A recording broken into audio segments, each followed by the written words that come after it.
गंगापूर तालुक्यामधील खोजेवाडी येथे आमदार प्रशांत बंब यांनी शासनाच्या परवानगीची वाट न पाहता स्वखर्चाने महाराष्ट्रामधील पहिली चारा छावणी सुरू केली।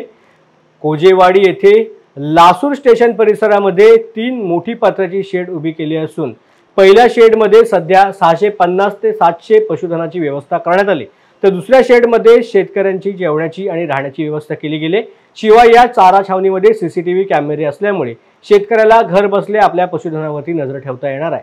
त्याचबरोबर मुक्कामी असणाऱ्या शेतकऱ्यांना कीर्तन भजनाच्या कार्यक्रमाचा आनंद घेता येईल अशी देखील व्यवस्था पुढील काही दिवसात करण्यात येणार असल्याची माहिती आमदार प्रशांत बंब यांनी केली आहे। आज गंगापूर तालुक्यामध्ये खोजेवाडी येथे गंगापूर रत्नापूर तालुक्याची आणि राज्यातली पहिली छावणी आपण सुरू केलेली आहे। खरं म्हणजे छावणी सुरू करणं ही काही आनंदाची बाब नसते, परंतु शेतकऱ्यांचा जी जनावरांकरताचा पाणी आणि चाऱ्याची व्यवस्था नसणे, भयावह दुष्काळ असणे, जमिनीमध्ये मनुष्याला सुद्धा प्यायला पाणी नसणे, अशा स्थितीमध्ये शेतकरी राजांकरता माझ्या सर्व मित्रांनी एकत्रित येऊन वैयक्तिक निधीतनं ही चारा छावणी आज सुरू केली आहे।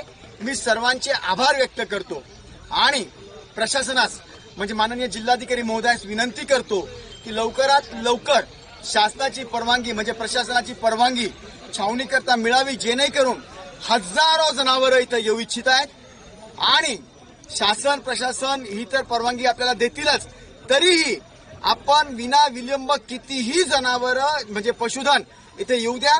हजारो जनावरांची निगा इथे राखल्या जाईल। शेतकरी मित्रांना मी विनंती करतो की तुम्ही कितीही दूरचे असला, 50 किलोमीटर दूरचे जरी असला तरी म्हणजे पशुधन इथे एकदा आणून ठेवलं तुम्हाला पुन्हा बघायची गरज नाही। आम्ही कॅमेरे लावतोय, तुम्ही घरी बसल्या बघू शकणार की आपल्या जनावरांना व्यवस्थित चारा मिळतोय का, कधी कधी ढेप जी असते जी घरी आपण देतो त्याप्रमाणे मिळतंय का, व्यवस्थित पाणी त्यांना व्यवस्थित दिलं जातंय का, या सगळ्यांची सोय, डाळ्या खुर्ची लस इतकंच नाही तर सगळ्या वेगवेगळ्या प्रकारचे इंजेक्शन्स मित्रांनो पशुधनाला इथे दिल्या जातील आणि या दुष्काळाची शेतकऱ्यांनी पशुधनाबाबतीत चिंता करू नये। कुणीही माझ्या पशुधनाला चारा नाहीये, पाणी नाहीये म्हणून बाजारात विक्री करायचे नाही।